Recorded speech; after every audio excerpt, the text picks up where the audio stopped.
I put together 4 songs, 2 by Johnny Cash, 2 by the Ink Spots. Got about 3 minutes available to speak. YouTube caps people at 15 minutes unless you give them a phone number. That's why I make these things 15 minutes. I have Asperger's, so I'm able to keep talking. It's actually not that I'm able to do it, it's that I cannot not keep talking. There's a word for this. It's called, well, there are a bunch of words. One could speak of social anxiety. But I think for autism, we need to think about perseveration. The perseverating is the essence. It is the so-called meat and potatoes of the condition. Perseveration is basically a fancy word for repetition. Perseveration is concerned with thought. Everything boils down to thought. Now, there's consciousness and there's thought.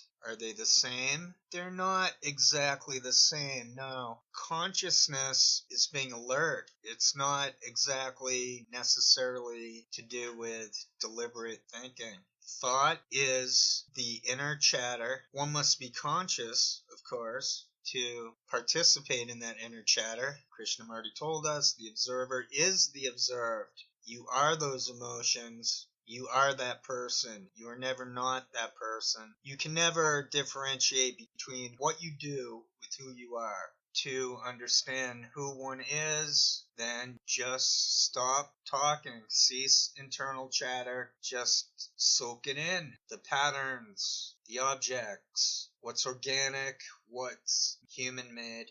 This isn't a simulation. We're not a computer. This is actually real. What is at question, which can never be answered, is what started, how, what created God, what created. We can't say there's a God, we can't say there isn't a God. We know that there is what. And to be human is to be aware of the elusiveness of the ultimate question. I have always wanted to figure out the meaning of life. I am done, or I'm vowing to myself that I'm done with the negative teleprompter stuff. I'll attempt to do more of this type of shtick right here, or other types of entries. It's time to leave the contents of consciousness behind. They don't go anywhere. We don't get rid of it. We can't get rid of memory. Let the memories lie. Let the sleeping dogs of consciousness lie. That's what I think.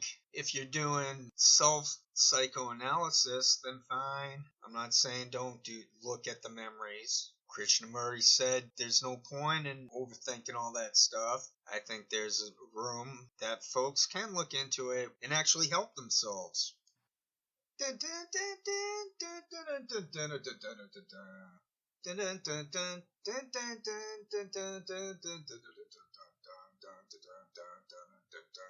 Belinda was mine till the time that I found her, holding Jim and loving him.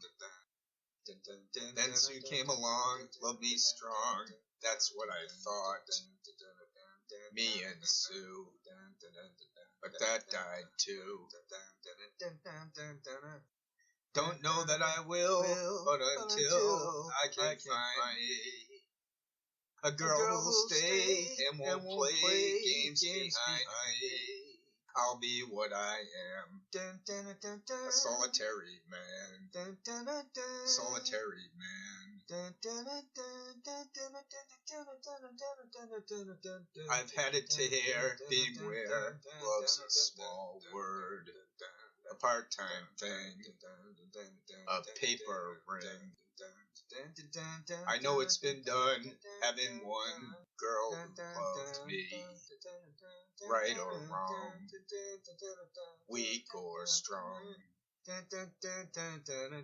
Don't know that I will, but until I can find me the girl who'll stay and won't play games behind me, I'll be what I am, solitary man. A solitary man.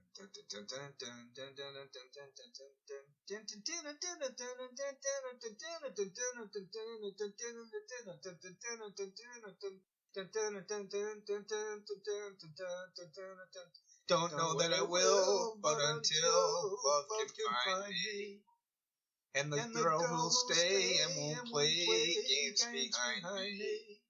I'll be what I am, a solitary man, a solitary man, solitary man.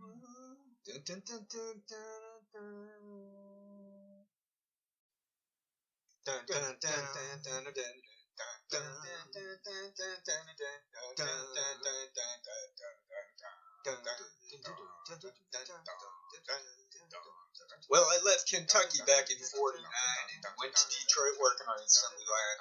First year they had me putting wheels on Cadillacs.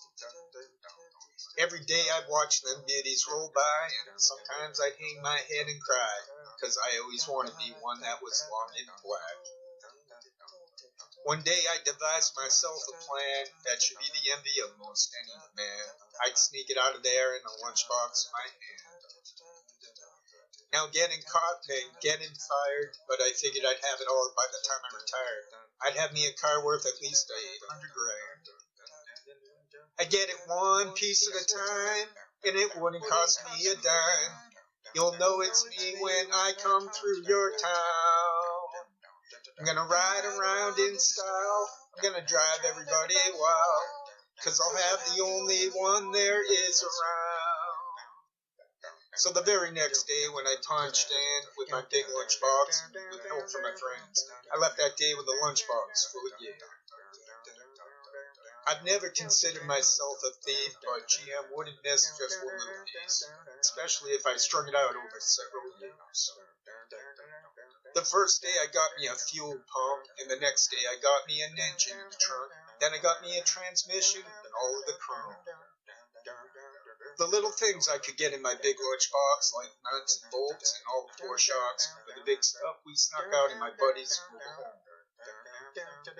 Now, up to now, my plan went all right till we tried to put it all together one night, and that's when we noticed that something was definitely wrong. The transmission was a 53, and the motor turned out to be a 73, and when we tried to put it in the bolts, all the holes were gone. So we drilled it out so that it would fit, with a little bit of help from an adapter kit. We had that engine running just like a song. Now the headlights, they was another sight. We had 2 on the left and 1 on the right. But when we pulled out the switch, all 3 of them come on. The back end looked kind of funny too, but we put it together, and when we got through, well, that's when we noticed that we only had 1 tail fitted. About that time, my wife walked out, and I could see in her eyes that she had her doubts. But she opened the door and said, "Honey, take me for a spin." So we drove uptown just to get the tags, and I headed her right on down Main Drag. I could hear everybody laughing for blocks around. But up there at the courthouse, they didn't laugh, because Type It Up took the whole staff. And when they got through, the title weighed 60 pounds. I got it one piece at a time, and it didn't cost me a dime. You'll know it's me when I come through your town. I'm gonna ride around in style. I'm gonna drive everybody wild, 'cause I'll have the only one there is around. Yeah, right. This is the Cottonmouth, the Psychobilly Cadillac. Come on. This is the Cottonmouth and Negatory on the cost of this machine there, right. You might say I went right up to the factory and picked it up. It's cheaper that way. Oh, what model is it? Well, it's a 49, 50, 51, 52, 53, 54, 55, 56, 57, 58, 59 automobile. It's a 60, 61, 62, 63, 64, 65, 66.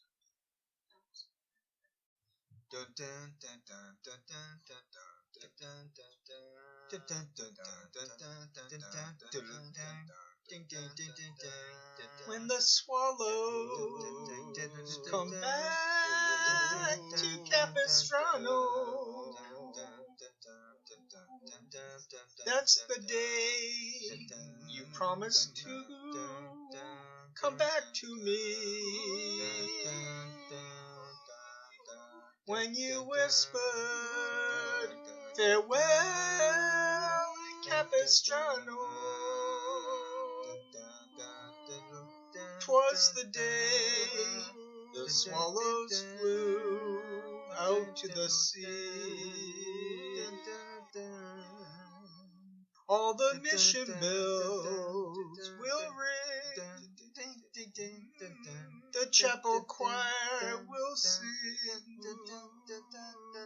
The happiness you'll bring will live in my memory. When the swallows come back to Capistrano, that's the day I pray that you come back to me.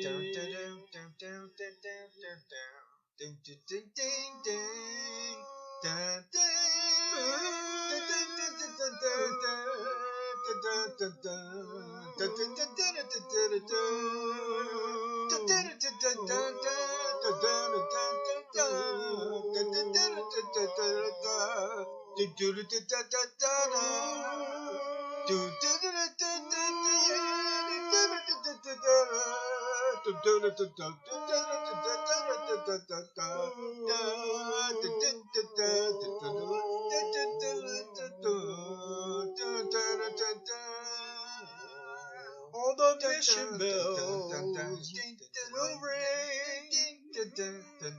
The chapel choir will sing. The happiness you bring will live in my memory. When the swallows come back to Capistrano,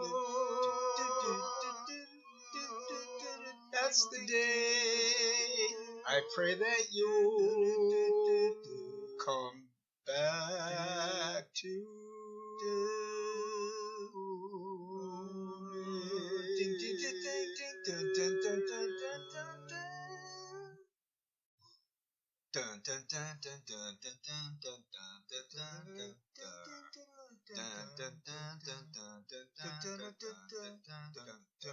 Do I worry 'cause you're stepping out? Do I worry 'cause you caught me in doubt? Though your kisses aren't right, do I give a bag of beans? Do I stay home every night and read my magazines? Am I frantic 'cause we lost that spark? Is there panic when it starts turning dark? And when evening shadows creep, do I lose any sleep over you? Do I worry?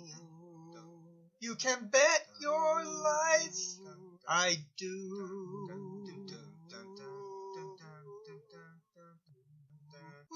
Do I worry when the Iceman calls? Do I worry if Niagara falls? Though you treat me just like dirt, you think I'd give a snap? Are my feelings really hurt when you're sitting in somebody else's lap? Am I curious when the gossip flies? Am I furious about your little white lies? And when all our evenings end 'cause you got a sick friend that needs you, do I worry? Honey, you know doggone well I do. Am I frantic 'cause we've lost the spark? Is there panic when it starts turning dark? And when evening shadows creep, do I lose any sleep over you? Do I worry? You can bet your life